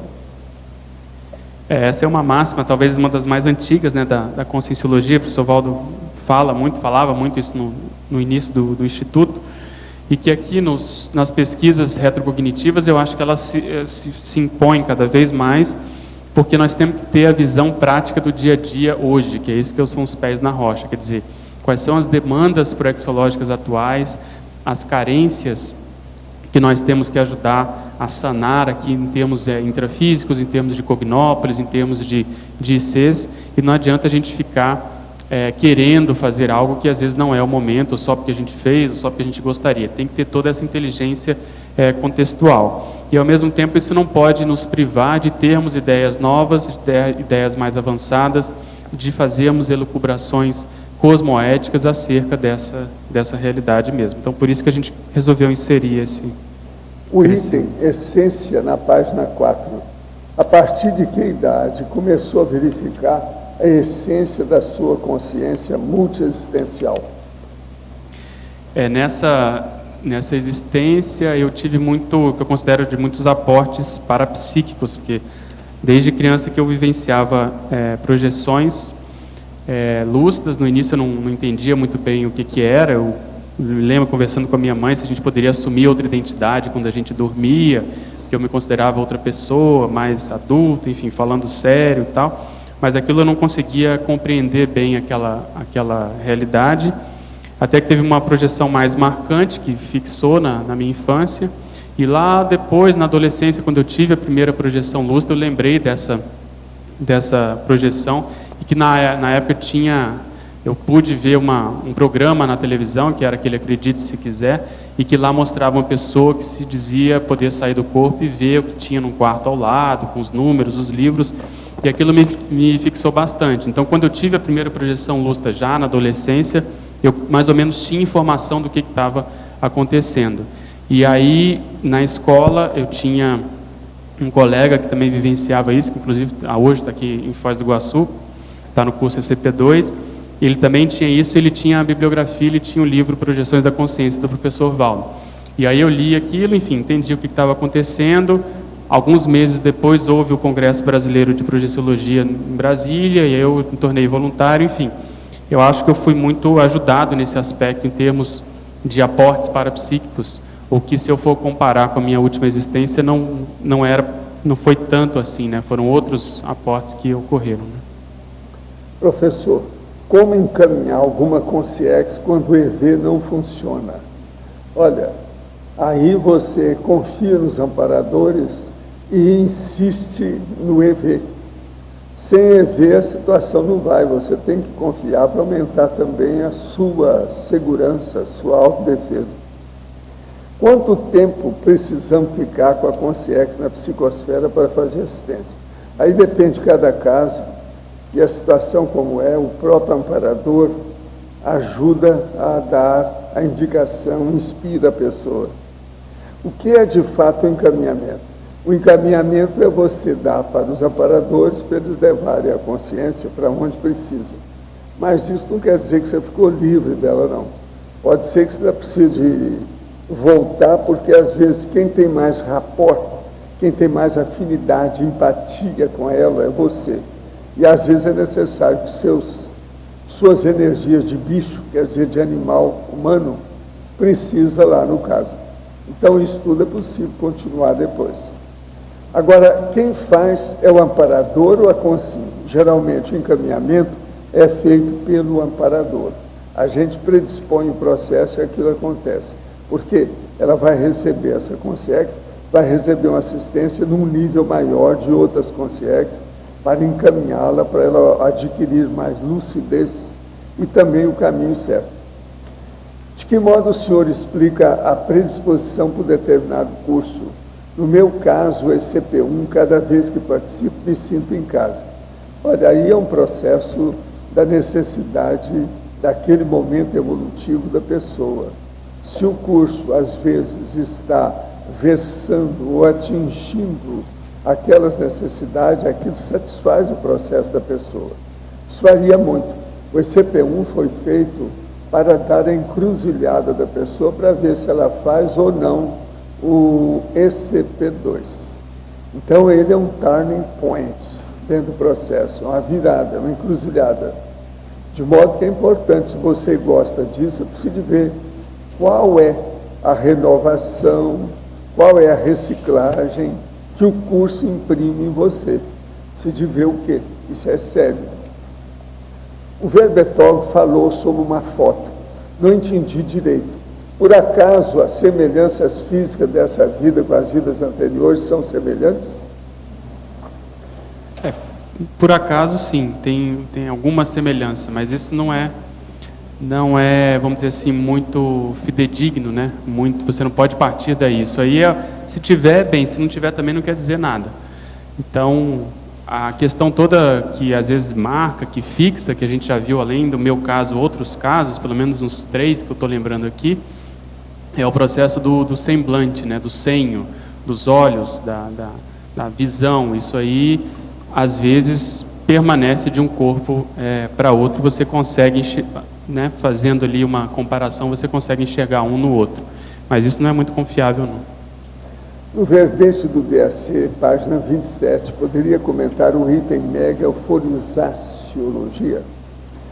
A partir do estado consciencial extraordinário, a consciência atinge inevitavelmente, pouco a pouco, a condição íntima da harmoniologia, equilibriologia ou até a mega euforizaciologia, de modo habitual. Esse é o estado consciencial vivido o tempo todo pelos evoluciólogos e serenões. Verum guardian res reserva est. A verdadeira alegria é coisa séria. Isso é de Lúcius Anneus Sêneca, há muito tempo. Então, a alegria é a saúde da consciência. De modo que a euforização, ela é muito importante, e a tendência das pessoas é deixar a distimia, a tristeza, o mau humor e ficar com bom humor. É aquilo que nós chamamos do processo da euforia, a euforia intrafísica. Agora, o caminho disso é chegar na mega euforização, ou a euforização, auto-euforização. Então, a pessoa, ela vive isso e qualquer hora que ela queira, ela aciona o processo das energias e a condição da holosfera dela, ela pode até se encapsular a si mesma, e com isso, então, ela chega nesse estado de equilíbrio, bem-estar, harmonia, euforia. Agora, tudo tem que começar pelo domínio do estado vibracional. Os processos, por exemplo, se a pessoa vai começar a trabalhar, por exemplo, com arco voltaico, crânio chakral, se ela também trabalha um pouco com os problemas, por exemplo, da autoencapsulamento energético, o próprio e de outra pessoa, ela então vai acabar chegando na euforização. Agora, o melhor caminho prático, diário, para a vida toda da pessoa, e que leva a isso, é a TENEPS. Então, a mega euforização seria um bônus natural que o tenepsista vai alcançar, ser dotado. Pedro. Agora, Valdo, só aproveitando aqui o gancho, falando de Seriex, você tem conhecimento, teve contato mais com essa consciência do Sêneca? Você sabe onde que ele está, como é que ele está? Não, esse aí eu não sei, não. Porque dentro dos provérbios ele é um dos que mais acerta, pelo menos parece que não fala tanta Agora, besteira. o que é interessante é que ele é da mesma época do J. Cristo, da mesma época do Apolônio. Do Apolônio Tiano. Pedro, aqui na letra B, em parafatologia, na página 2, na sexta linha de baixo para cima, você poderia ampliar as prospecções teáticas quanto à parajurisprudência evolutiva e as leis da paragenética? Fazer a relação ampliando os conceitos? Tá, só me localiza aqui, sexta linha de baixo para cima, você falou? Isso, já no finalzinho. Sim. As prospecções teáticas quanto à parajurisprudência e teologia evolutiva. Eu acho que esse caso é interessante porque aí eu estou pegando a jurisprudência mais como sendo aquele conjunto de leis, vamos supor, a doutrina do processo evolutivo, do paradireito propriamente dito, aplicada em termos práticos. Então a gente pode ver um caso isolado, um caso de PROEX, por exemplo. Às vezes a pessoa vai fazer uma PROEX no intermissivo, ela pode utilizar de jurisprudências anteriores, quer dizer, ver os casos que foram assemelhados, que tinham um temperamento mais ou menos próximo, que tinham as mesmas carências, os mesmos trafores e assim por diante, e ela ali tem uma base, até utilizar, se for o caso, se puder, a parapsicoteca para ela poder ver isso. E também isso é mais estrito senso. E aí, abrindo o caso para lato senso, vê o processo mesmo de um planeta inteiro, de grupos inteiros de consciências, que entra o processo da transmigrex, né, da transmigração extrafísica. Então, esse conhecimento prévio que os evoluciólogos têm, né, que os amparadores mais lúcidos têm, eu acho que toda e qualquer abordagem em termos de Seriex que a gente vai fazer, a gente tem que lembrar desse processo, porque é a partir disso que a gente vai fazer pelo menos o nosso planejamento, ter algum vislumbre do que vai ser feito, né? E aí você tinha falado das leis da paragenética. Porque eu estou entendendo agora que na hora que você está fazendo esse levantamento, esse conjunto de leis, a lei da paragenética, no caso pessoal, começa a atuar, é isso? Exatamente. A ideia é que a gente possa aprender, eu não sei se é o melhor verbo, mas que a gente possa ter assim, autoconfiança suficiente para que a paragenética comece a predominar sobre a genética. E isso, ao realizar isso, é que a gente vai poder adquirir, por exemplo, um macrosoma, que a gente vai poder ter autolucidez mais precocemente, que a gente vai poder fazer aquela nulificação da infância, né? Ou seja, ter retrocognições cada vez mais precocemente mesmo. Então, essas leis da paragenética, elas acontecem. Se a gente souber tirar partido disso, quer dizer, souber favorecer essas leis, eu acho que a gente vai poder aproveitar mais essa oportunidade intrafísica. Essa que foi a intenção. Entendi. Obrigada, Pedro. Pedro, na página 3, parafatologia, você fala ali na quarta linha o paradoxo holomnemônico do ser mais fácil lembrar de vidas muito antigas em comparação às mais recentes. E daí na exemplologia, você fala também ali na autoconscienciação serológica mediana, da consciência nepsista conhecedora de determinada existência intrafísica prévia. Quer dizer, qual que é a dificuldade aí entre a retrocognição antiga e a prévia, a validade disto? Ao que tudo indica, esse é um processo mesmo parafisiológico, porque se a gente for analisar a própria memória humana, ela é assim, né? A gente tende, principalmente quem vai chegando na terceira e quarta idade, vai se fixando aquelas primeiras memórias, aquelas memórias da infância, e a memória recente, ela tende a ficar mais volátil, vamos chamar assim. Então, e em termos retrocognitivos também, o processo espontâneo daquelas lembranças retrocognitivas, a tendência da pessoa é lembrar daquelas vidas muito, muito antigas. Então, e até certo ponto que eu estou pensando aqui, às vezes elas, em termos práticos de aplicação proexológica, elas podem ajudar, mas talvez não tanto como essas mais recentes, né? Porque as mais recentes mostram mais como nós somos, mostram muitas vezes o que fez com que a pessoa pudesse entrar no curso intermissivo, pelo menos ela pode tecer algumas ideias. Então, por isso é que às vezes entra um viés extrafísico aí, que é o dos amparadores. Às vezes eles têm a intenção que a pessoa lembre daquela vida específica, porque ela vai repercutir mais, não só para a própria pessoa, mas no próprio grupo, e aí eles vão e desencadeiam essa lembrança ou dão essa informação. Você acha que é mais um caso do amparador ou do paracérebro, um escondimento do paracérebro? Eu acho que é um processo parafisiológico do paracérebro, você ter dificuldade de lembrar aquelas mais recentes. Tanto que o ideal para a gente lembrar é a própria memória intermissiva, né? Ter a retrocognição intermissiva, que é mais difícil ainda porque ela é mais sutil, ela é mais extrafísica, né? É mais difícil. Tanto que, se a gente for... Tem alguns livros que defendem isso, né? Os livros de retrocognição, e na prática se vê. É mais comum, às vezes, a pessoa lembrar, ter retrocognições negativas. Sim. Porque são mais emocionais, né? Mais traumáticas, que aquilo vincou mais. Foi tanto um processo físico como um processo emocional. Então, o psicossoma ficou mais arraigado, e daí surge essa teoria dos nódulos holomnemônicos. Às vezes aquilo ficou mal parado na memória, e aquilo volta como um sonho recorrente, ou uma projeção recorrente, para a pessoa tentar digerir aquela informação. Quer dizer que a influência de uma vida passada, ela é muito mais forte do que qualquer retrocognição antiga. Dependendo de como foi o resultado, sim. Exatamente. Na essência aqui também, queria que você abordasse um pouquinho. Você falou que a nona, né, que a retrocognição aqui é a capacidade de acesso consciente. Bom, em resumo aqui, ela é mais importante do que essas 11 aqui que você falou, dos 11 exemplos. Sim, do ponto de vista prático, porque não tem como a pessoa fugir, né? Ela vai se ver num contexto revivenciando aquilo, ela vai se assistir, ou ela vai de fato revivenciar. Aquilo é muito, vamos dizer assim, impositivo para ela. Sim. Então é diferente de você ter uma ideia, ter uma teoria, ter informação, entende? As outras ajudam, são preâmbulos, fazem ali o meio de campo, preparam o ambiente. Mas quando a gente vivencia um fato, não tem como a pessoa negar.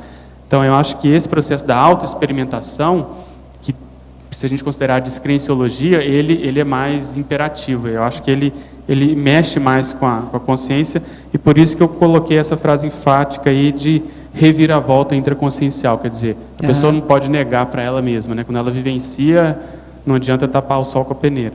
As retrocognições, a somatória das retrocognições que a gente tem, ela dá um vislumbre assim do nosso temperamento, né? Do que a gente é no momento em comparação com aquelas vivências retrocognitivas.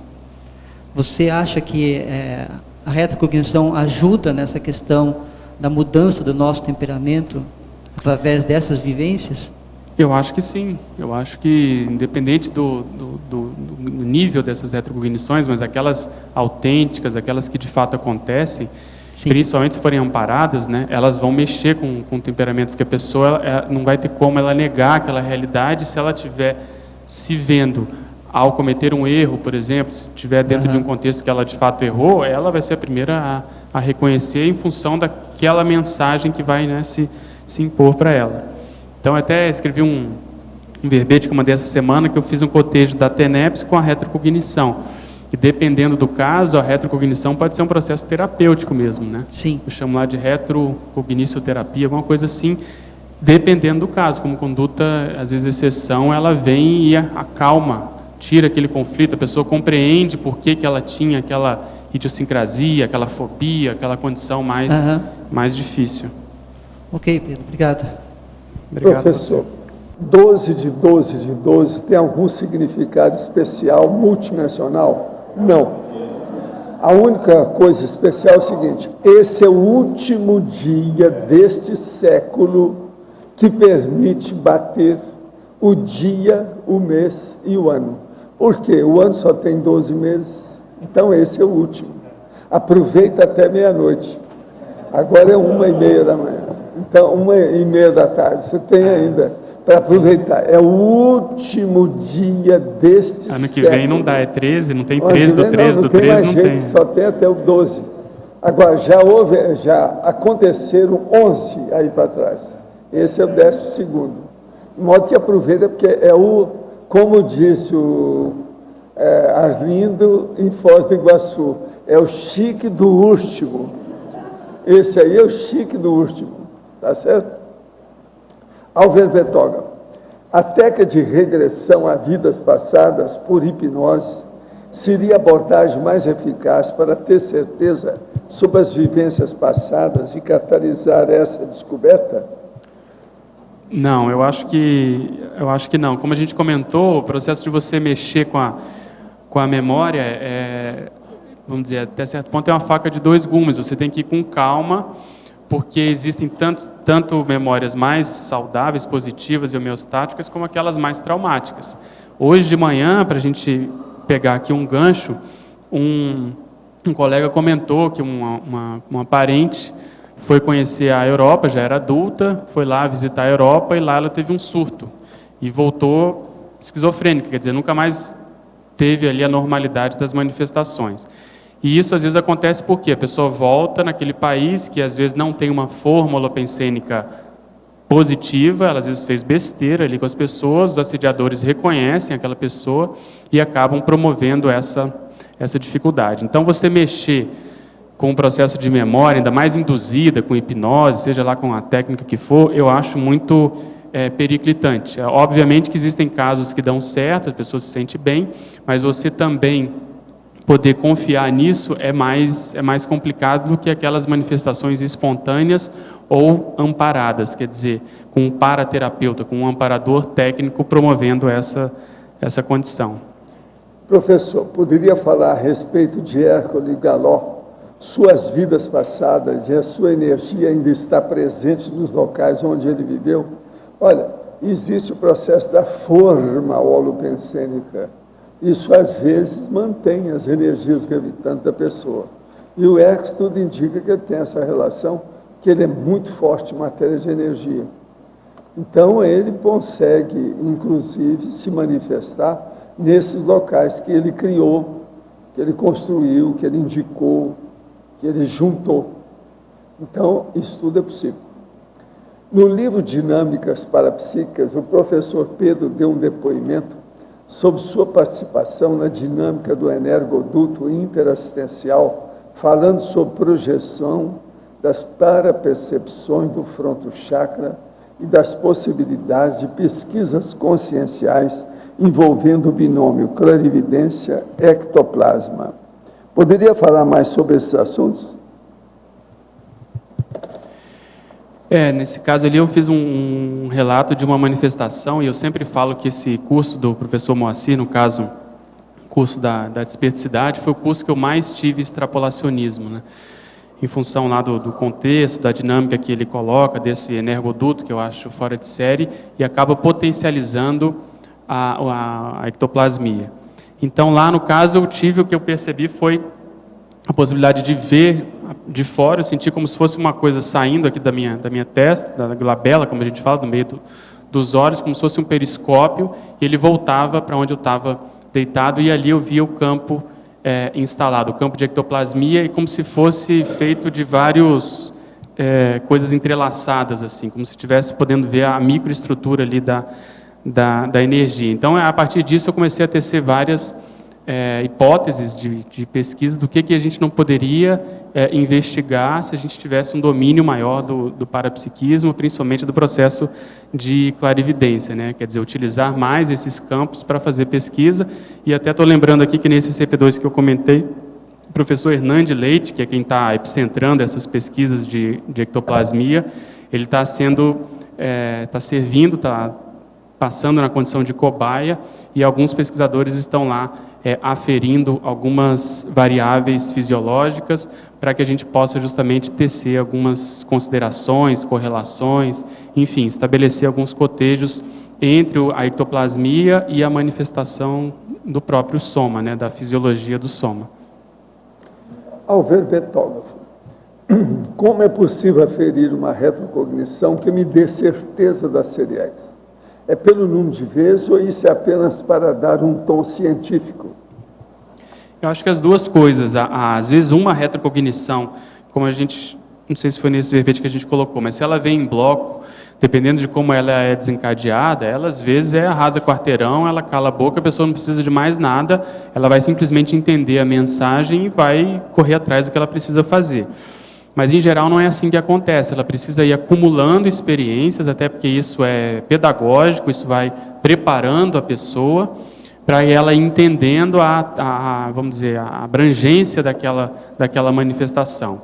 E se, de fato, ela tem, se é autêntica a retrocognição, ela não tem dúvida de que era ela vivendo ou vivenciando outra experiência, ela vai se ver com outro corpo, com outros trajes, às vezes falando outro idioma, numa condição às vezes mais rústica, mais difícil, mais crítica, e assim por diante. Então, quem vivencia, a pessoa, a experiência é persuasiva, ela não vai ter dúvida de que aquilo realmente aconteceu, né?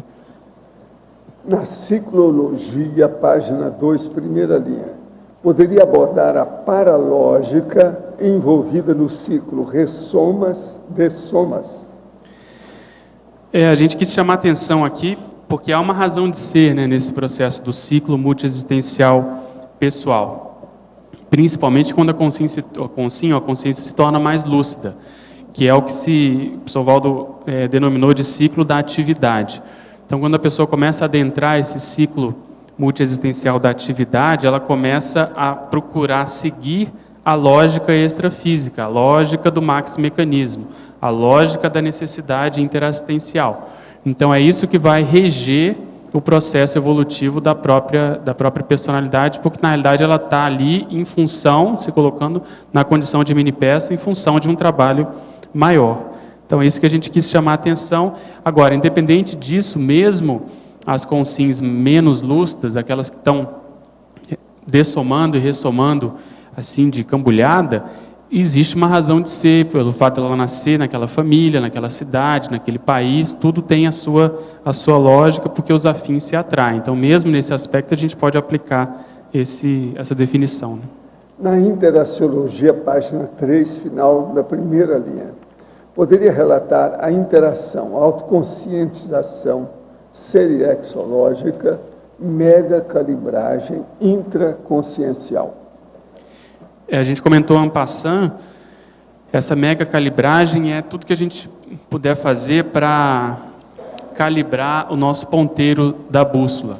E o que eu acho que gera mais repercussão em termos assim da pessoa ter uma autoimagem, um autoconceito, né, uma autodefinição mais acertada, mais aprumada, é o processo de retrocognição, é esse conhecimento de vidas prévias, porque a pessoa, como a gente comentou, não tem como ela esconder isso. Então, ela tende a se tornar mais autoconfiante, mais autêntica, ela conhece mais os próprios limites. Então, a autoconscientização serexológica é um conceito, até certo ponto, elástico, porque a gente pode ter um percentual mínimo e pode ter um percentual grandão. Então, quanto maior esse percentual, maior será essa calibragem da própria bússola, né? A próxima questão que eu vou ler agora é de um senhor. Eu vou te pedir que logo depois você vai fazer a observação, eu quero falar, porque isso aqui raramente acontece conosco. No movimento espírita acontecia muito. Então eu quero explicar bem essa condição, que essa eu tenho 70 anos de praia. Mas primeiro você que vai falar. Por que costumam falar de outras vidas?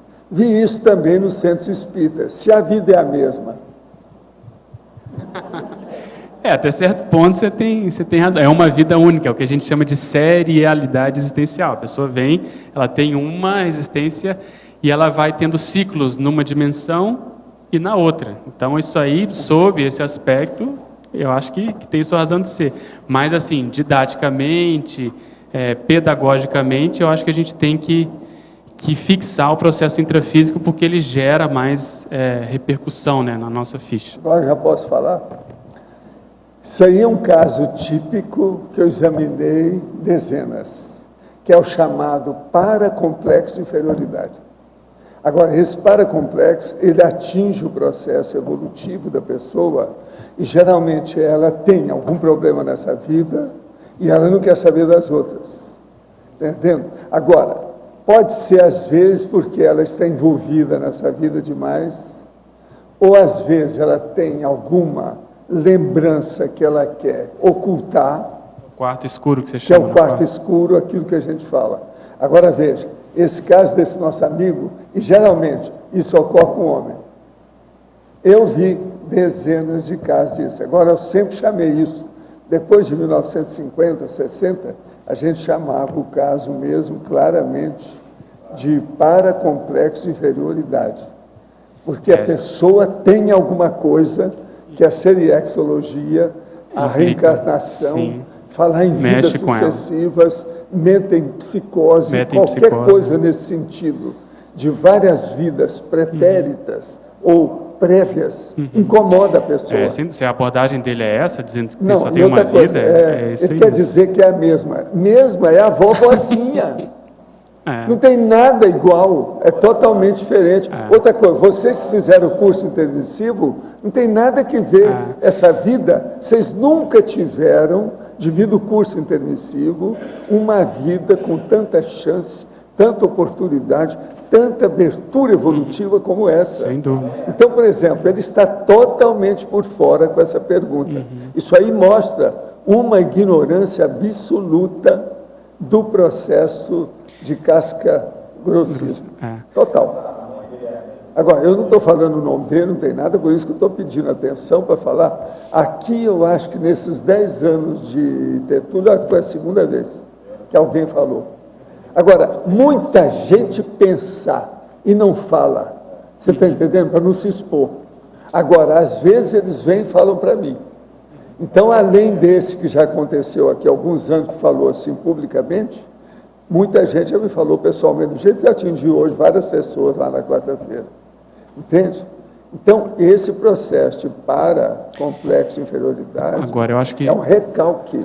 A pessoa está recalcando ainda mais o problema. Entendeu? E você coloca nos 700 experimentos que esse processo da Seriex é o beabá do curso intermissivo, é a primeira aula, é justamente a noção. E outra coisa, então, a gente tem experiência disso. Em geral, eu já vi com milhares de pessoas o processo positivo. Se a abordagem o for problema da essa, personalidade, entende?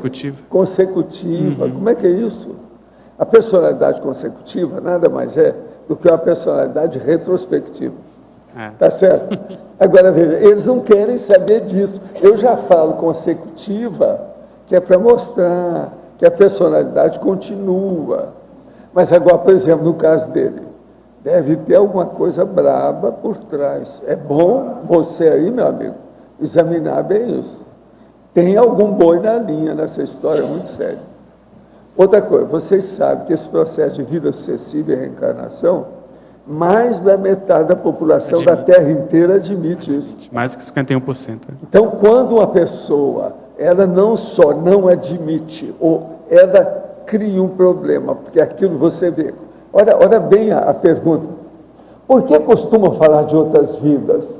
E isso também no centro espírita, se a vida é a mesma. Isso é típico. Faz 60 anos que eu escuto isso, ou 70 anos que eu escuto essa história. Tem Agora, muita gente sempre tem um processo recalcado, violento atrás disso. Muita gente da ciência convencional que é contra em função disso, né? Por causa do próprio passado. Não, mas lá a gente até admite. Ele aí, por exemplo, se fosse, talvez ele fosse falar, pode ser até que ele seja PhD ou tal. Mas veja, o caso dele... Aqui, ó, ele está com cotoveloma dos dois cotovelos. Tem alguma coisa muito séria nisso. Calem a boca, não fala mais em reencarnação. Isso é loucura, me incomoda. É assim que eles pensam. Você está entendendo o que é? Uma loucura, né? Se você for pensar, você não vê que tem uma tisna no modo dele falar ali, ó. Está bem claro o português. Está mexendo com ele, está incomodando, não é bom. De modo que você vê se você faz verbete sobre Seriex. Vamos ajudar esses nossos amigos. Pedro, aqui no A, página 4, composição, o 4. A gente ficou nos 4, na página 4, na composição número 4. A grupalidade. Você podia aprofundar mais essa autolucidez quanto à conviviologia? E especificar Sim. mais esse tipo de conviviologia também? Aham. Porque é ampla, né, a conviviologia. A ideia aqui é o seguinte, a gente vai tomando conhecimento dessas existências, não só, né, pessoais, como também de outras personalidades. A gente vai estudando, por exemplo, biografias.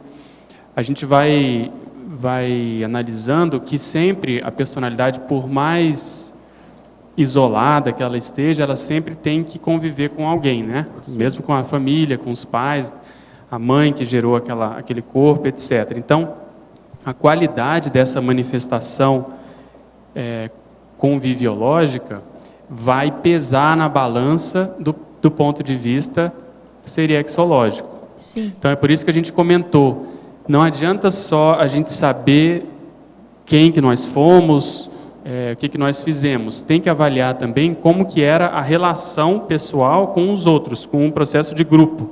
O grupo mais íntimo, então, por exemplo, como era o casamento dessa pessoa, quantos filhos ela teve, como que ela tratava os amigos, se é que tinha amigos, como que eram os adversários ideológicos, por exemplo, e qual que foi o saldo disso. Que a gente comentou, tentar enquadrar a personalidade naquele ciclo grupocármico. Então, ela está mais na interprisão, com que grupo que ela deve mais, que ela errou mais. Então, ela fez força, por exemplo, para se libertar, para esclarecer as pessoas em algum aspecto? Pode falar. Então seria, vamos dizer assim, ver com aquela grupo se ela se saiu bem e com o outro não. Isso também vai interferir? Isso, aí vai dar uma direção, por exemplo, para a PROEX dela. Então, pegando esse gancho aí, vamos supor que esse companheiro aí, esse colega, esse teletertuliano seja da ciência convencional.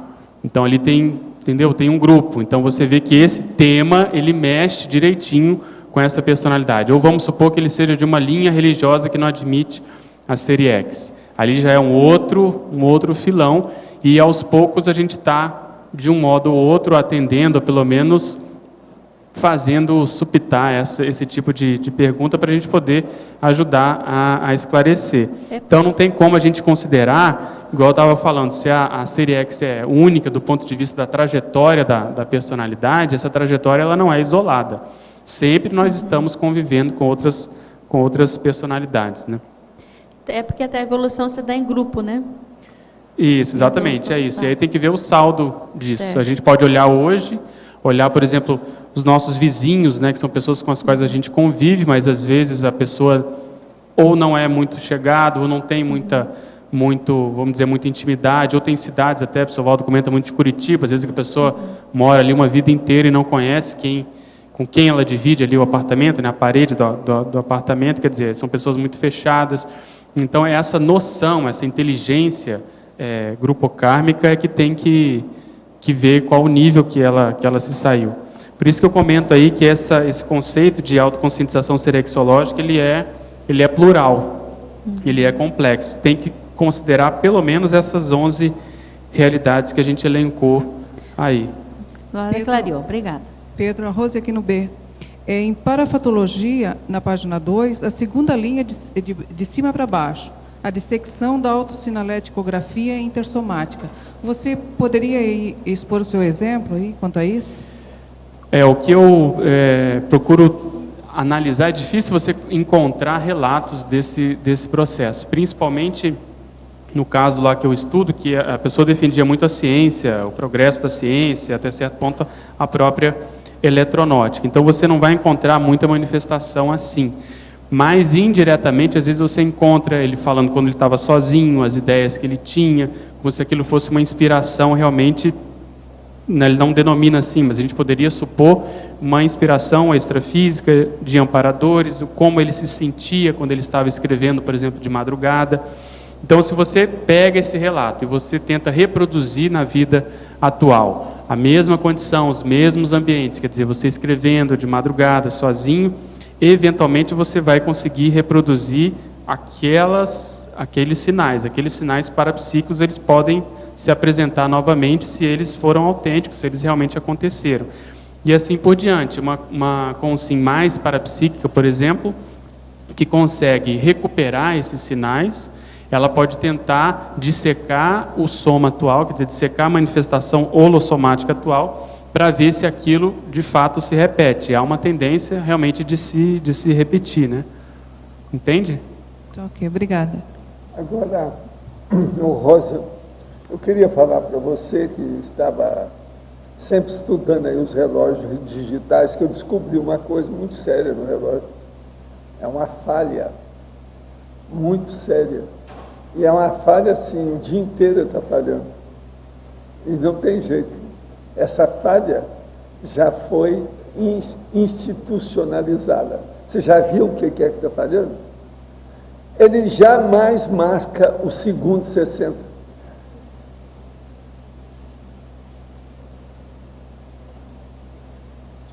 Não tem saída.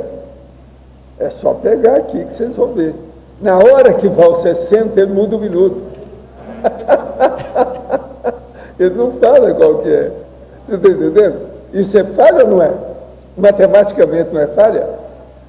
Pois é. A falha é matemática. Então, ó, vocês estão vendo aí. Ele vai até os 59.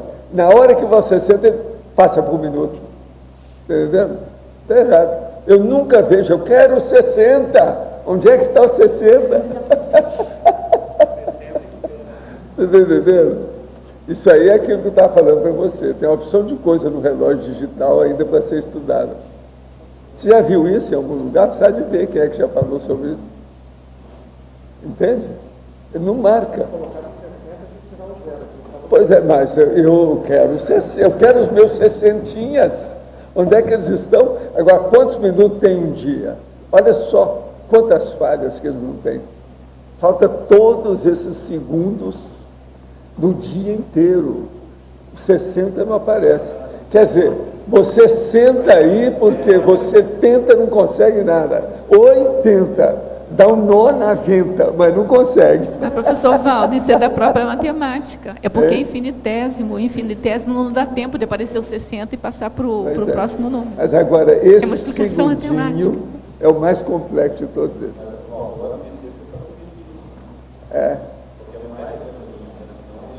Sei, mas olha, vocês te viram aí, o que eu quero é o meu 60 no relógio. Ele, parece que o 60 chegou para mim e está reclamando. Eles nunca me colocam no palco. Eu não apareço nunca. Me sonegaram a informação sobre a minha vida. 60 Mas esse é uma abordagem do paradoxo do Zenão. Que você vai chegando cada vez mais e nunca chega. É isso que eu queria te lembrar, o negócio é perfeito. Agora aqui, geralmente quando trabalho energia no corono chakra, meu pescoço fica tremendo e virando para o lado esquerdo, independente da minha vontade. Tento controlar com a concentração, mas é um pouco difícil.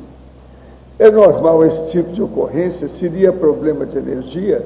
Lembro que na minha adolescência, quando tentei desenvolver a psicografia por conta própria, meu braço direito ficava tremendo por horas, e às vezes por dias, e depois cessava espontaneamente. Não, aí é preciso de você verificar o que é que tem na sua psicomotricidade. Tem algum problema aí de braço, pescoço, etc., que isso tudo tem relação. Agora, pode ser um problema da coluna.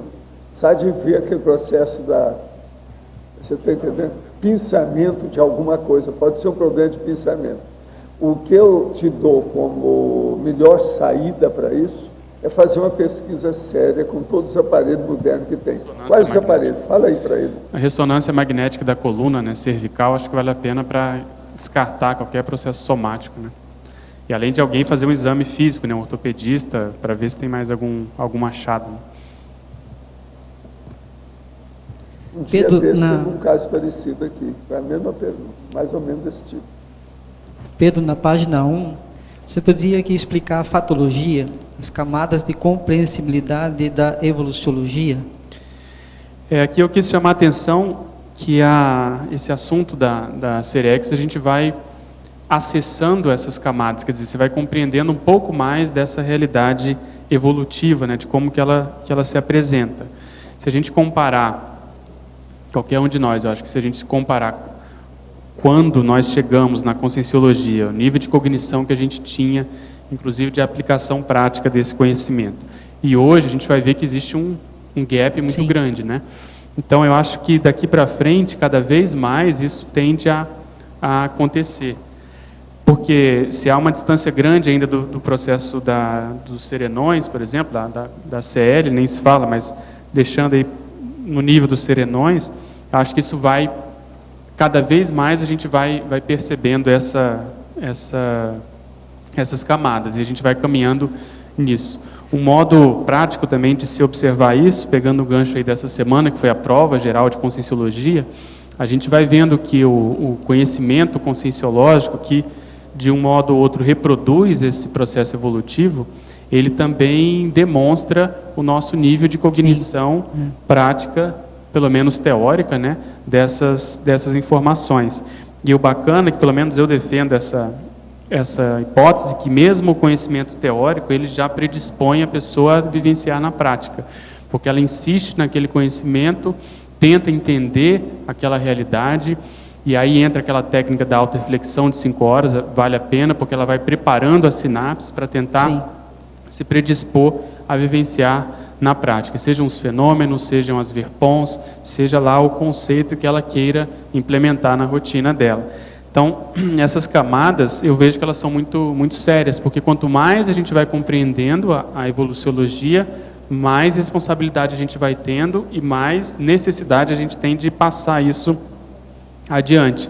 Então, eu, conversando com algumas pessoas, pegando aí o caso do verbete, né, que têm ou tiveram acesso a retropersonalidades, quer dizer, tiveram conhecimento de personalidades consecutivas, nem todos se sentem tão à vontade de falar sobre esse processo por vários motivos, mas eu me sinto assim imbuído de algum modo transmitir aquele conhecimento que eu estou tendo em termos de processo, não da personalidade em si, mas daquilo de inferências que a gente tirou, de aprendizados, dos próprios erros que a gente cometeu no passado, para isso servir de exemplo, porque quem sabe casos como o meu, como esses que eu estou comentando, sejam também muitos outros, né, que a gente conhece, que a gente tenha, conviva aqui na Cognópolis. Então eu acho que essa transmissão, essa troca, essa possibilidade da gente dividir o nosso laboratório, eu vejo que isso é muito sério.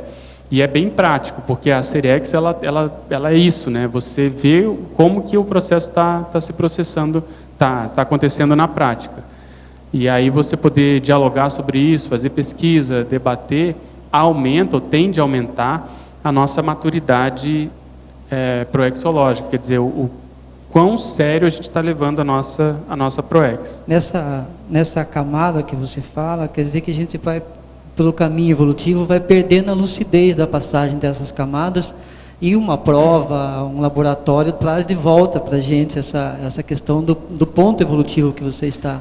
Eu acho que é bem isso mesmo. É por isso que tem a escala evolutiva. Por mais que a escala, ou qualquer classificação, né, ela não seja assim estanque, mas ela é importante para ver ali a predominância de manifestação. Então, a predominância, a pessoa é um desperto, por exemplo. Então, isso é importante para ela saber o nível de cognição evolutiva que ela tenha, né, cognição aplicada que ela já consegue lidar.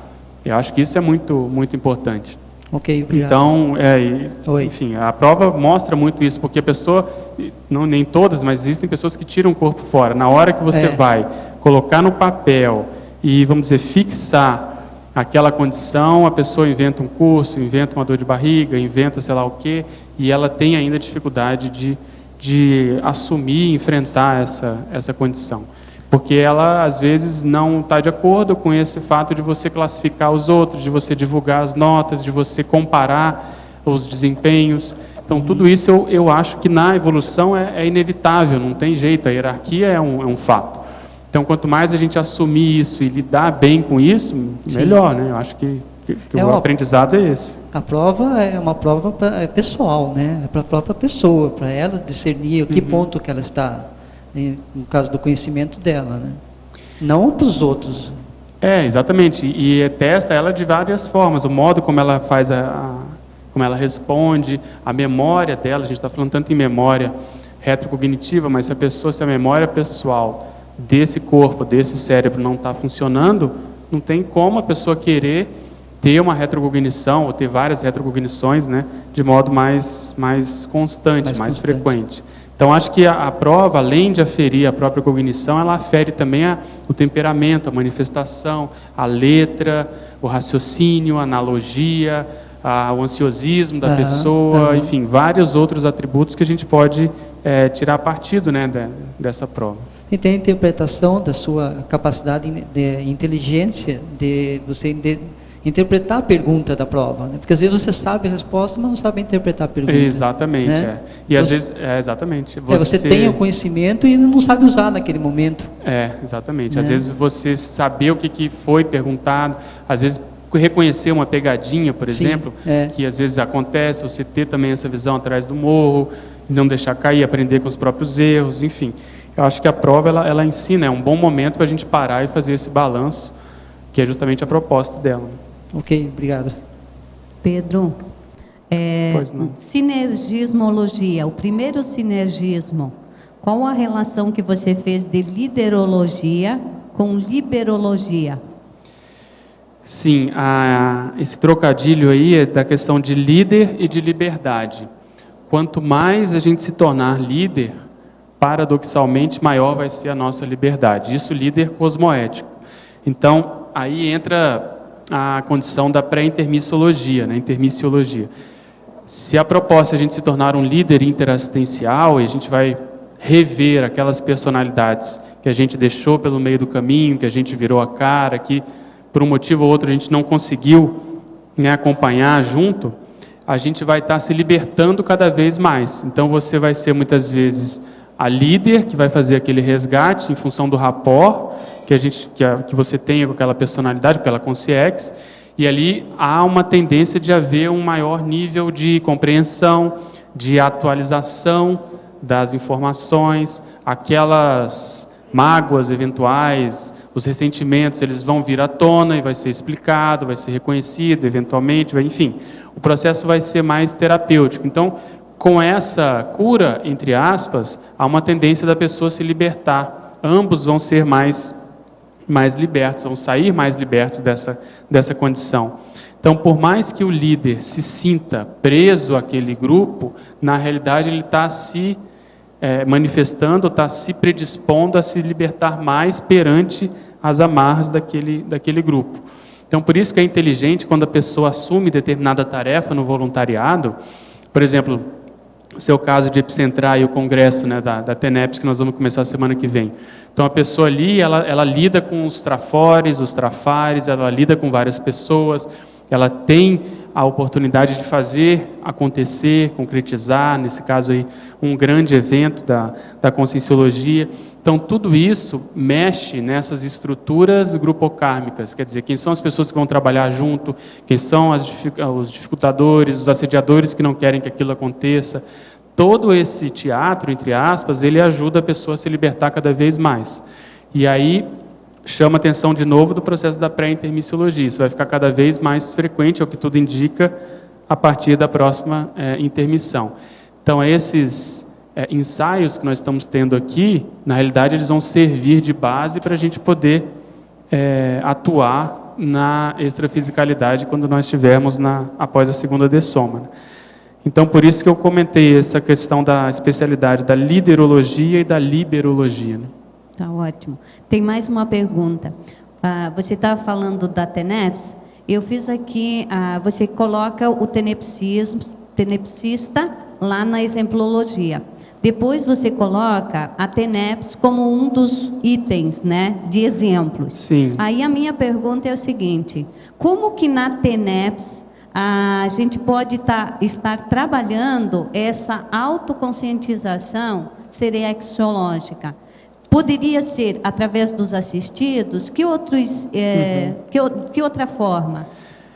Eu acho que é começar a ficar mais atento a essas manifestações que muitas vezes ainda não são predominantes, na maioria das vezes, mas que porventura podem começar a ocorrer.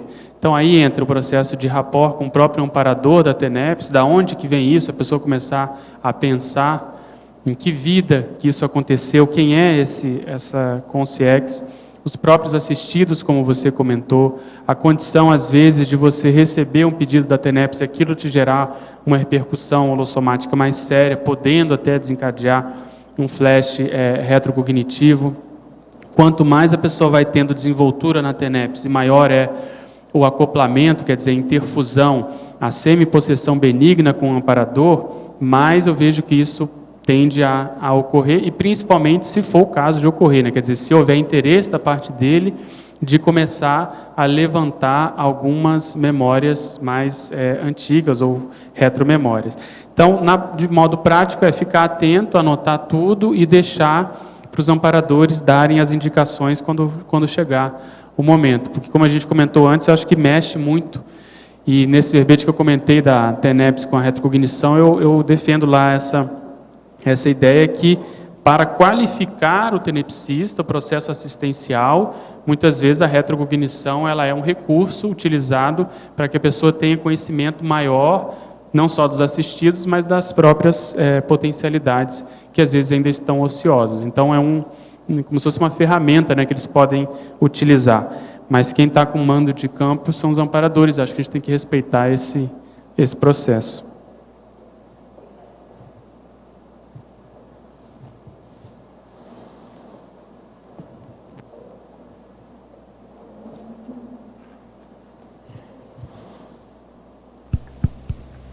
Professor Valdo, no DAC, na Premission, na parafisiologia, o senhor comenta ali no final a ectoplasmia, daí derivada inibe a produção dos chamados radicais livres, na questão da assistência, né, esta física.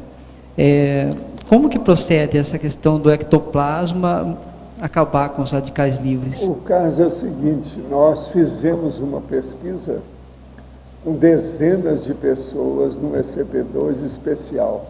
Então, colocamos tudo quanto foi fio por todo lado, e foi feito o exame geral de dezenas de pessoas, exame de sangue, de urina, o processo de peso, vimos temperatura, uma série de condições.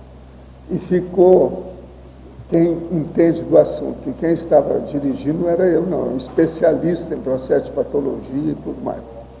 Agora, o que se passa? Ficou evidente que a condição de envelhecimento, tudo aquilo que a pessoa sabia na patologia, lá dentro do universo da patologia, que tudo aquilo estacionou. Enquanto teve um campo e a pessoa estava lá, que não tinha nada a ver com envelhecimento. Então, a tendência do campo melhorar a pessoa de tal maneira que aquilo tem até repercussão depois.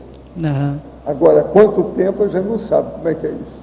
Porque o ectoplasma, ele é a saída de energia mais densa e vem junto, assim, a matéria também, né? Vem, mas o problema é que é o seguinte, na hora que acontece isso, acabam as energias gravitantes patológicas do assunto.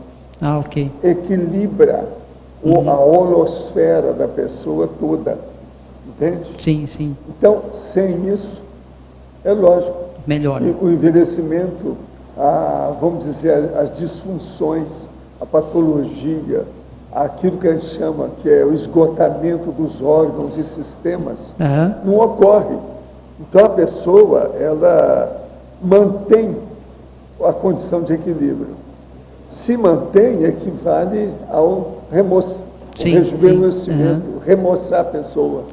Está entendendo? Entendi. Quer dizer que eu Então, por exemplo, o povo é implicado comigo que acha que eu devia ter mais ruga com 80 anos. Processo é manutenção do estado. Eu não vejo esse negócio. Eu não olho a minha plástica. As coisas ocorrem devido ao campo que eu vivo instalado nele. Eu vivo trabalhando com isso dia e noite há muitos anos. Eu acho que isso é que repercutiu. Dizer que o tenepsista está bacana, então não vai ficar tão velho como os outros. Por exemplo, eu sabia que o resultado desse exame que foi feito coletivo lá, que ia ser esse. Agora, o doutor Hélio Póvoa é que fez o exame. E ele chegou e deu o diagnóstico. Não, realmente melhora tudo. A pessoa passa melhor. Agora, o povo aí da medicina tem falado muito em meditação, que a meditação melhora a pessoa. Isso tudo é bobagem ainda, é muito pequeno, mas resolve. Se a pessoa vai e pensa positivamente, é o pensamento positivo. É lógico que vai ajudar. Ele faz assistência. Agora, a instalação do campo é que resolve. Sim. Por exemplo, fazer meditação, essa coisa toda, eu considero que é um tratamento paliativo feito por subscrição ou prescrição médica laboratorial ou de enfermaria. Está entendendo? Agora, a cirurgia mesmo do negócio é a instalação do campo. Instalação de campo. Agora, eles não vão demorar. Hoje já estão começando, já tem gente, uma escola que já admite a meditação. Mas eles têm que chegar na energia. Agora, o povo já falava isso desde a antiguidade. Entende? Sim, sim. O processo da energia consciencial sempre existiu. Como é que é? Uma outra coisa, hoje nós temos muita gente lúcida aqui, devido ao curso intermissivo. Mas consciências lúcidas sempre existiram desde a antiguidade. Nós sempre tivemos nesse planeta evoluciólogos e serenões. Todos eles são lúcidos sobre esse assunto. Agora, o problema é que não adiantava se manifestar, porque eles viviam dentro de um canil ou de um gatil. Todo mundo era gato ou cachorro. Não adiantava estar falando dessas coisas. Agora, hoje não, começaram a sair dos canis. É o que nós estamos tentando fazer. Aqui já não é mais canil e nem gatil. Aqui é o hominil. Mudou. Você está entendendo? Ou, se você quiser, mulheril. Entende? Obrigado, professor. Entende? Agora, Pedro, nós esperamos, então, que você vá para o 40º, depois o 400. Tá certo? Contamos com você. Os nossos comerciais, por favor. Obrigada. As pontuações da tertúlia de hoje foram 52 assinaturas no livro de presença, 15 perguntas presenciais e 32 perguntas respondidas online. Hoje temos 5 recados. Felipe Meracil, do primeiro Congresso Internacional de Termissologia, Loge, Balanço Existencial, Leucénia, Escola do Parapsiquismo, Laura, Reciclagem das Posturas Monárquicas e Rosa, Programa Verbetografia. Pessoal, boa tarde a todos. Estou aqui com a Meracilde, que é a nossa coordenadora executiva do Congresso de Termissologia, para passar algumas informações. Então, o Congresso ocorrerá do dia 17 ao dia 20 de dezembro, agora começa na próxima segunda-feira. Nós estamos com um número limitado já de vagas presenciais. Então, nós estamos quase atingindo o limite de vagas das pessoas que podem estar presentes no Congresso. Aquelas pessoas que estão me ouvindo e que desejam fazer sua inscrição presencial, então a gente pede que façam isso com a maior brevidade possível, porque o discernimento realmente tem um número limitado. No ano passado, nós já atingimos esse número total de vagas. E para quem não puder estar em Foz do Iguaçu, presencialmente, o Congresso ele vai ser transmitido via online no sistema de ensino à distância. Então, o CAEC fez um investimento em toda uma parte de câmeras e nós contratamos um link exclusivo da internet para que essa transmissão seja boa. Eu tenho algumas informações. Essa transmissão ela poderá ser baixada pelas pessoas que fizerem a inscrição até um mês após o Congresso terminar. Então, nós vamos deixar disponível no link do CAEC o Congresso para quem tiver a senha e tiver feito a inscrição, poder baixar e poder assistir as palestras até um mês após. Haverá também tradução simultânea para o inglês, tanto para quem estiver presencial, quanto para as pessoas que estiverem inscritas no online. E gostaríamos aí de sugerir que as pessoas que desejam mais informações e desejam fazer suas inscrições, liguem para o 3525-2652, 045 3525 2652 na recepção do CAEC. Obrigado.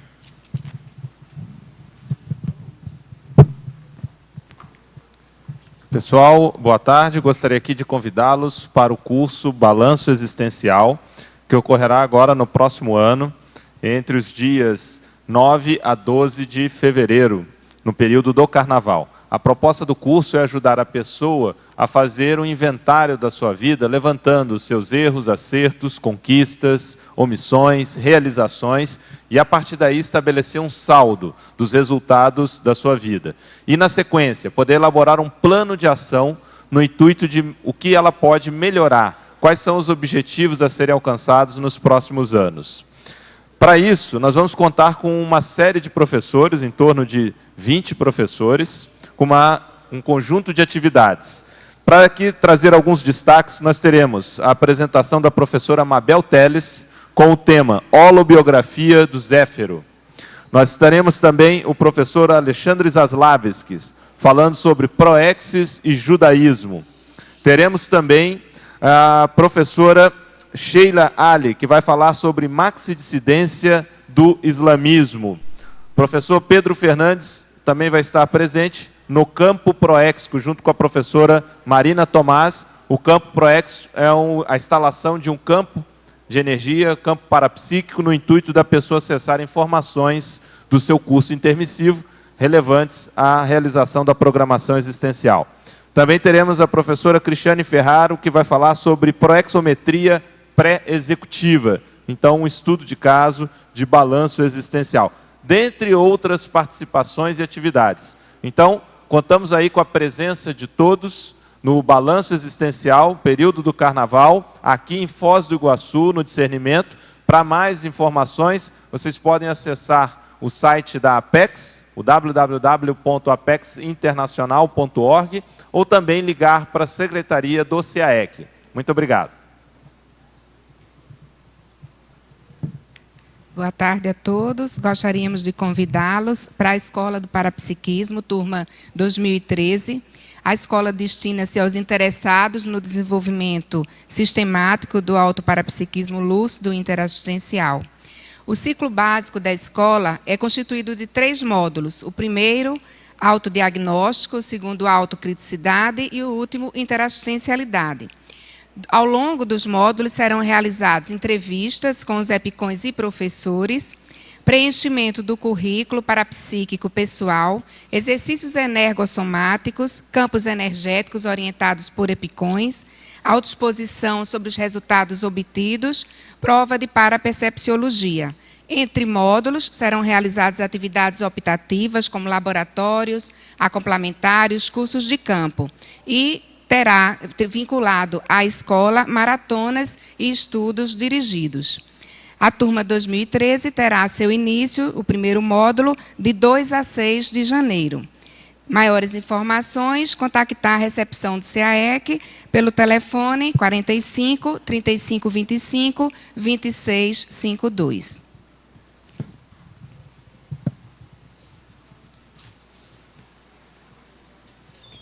Olá, boa tarde. Gostaria de convidar-les ao curso Reciclagem das Posturas Monárquicas, na sua 3ª edição, que acontecerá nos dias 11, 12 e 13 de janeiro.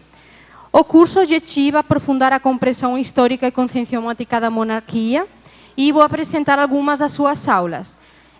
Feudalismo, a Tensala da Monarquia, que correrá a cargo da professora historiadora Milena Mascarenhas. Direitos, privilégios e obrigações nobiliárias, a cargo da professora Epicom Cristina Aracaki. Dissimulação versus exposição cosmoética, a cargo da professora Fabiana Carvalho. Análise e autoenfrentamento do temperamento monárquico, que é o que apresentarei, professora Laura.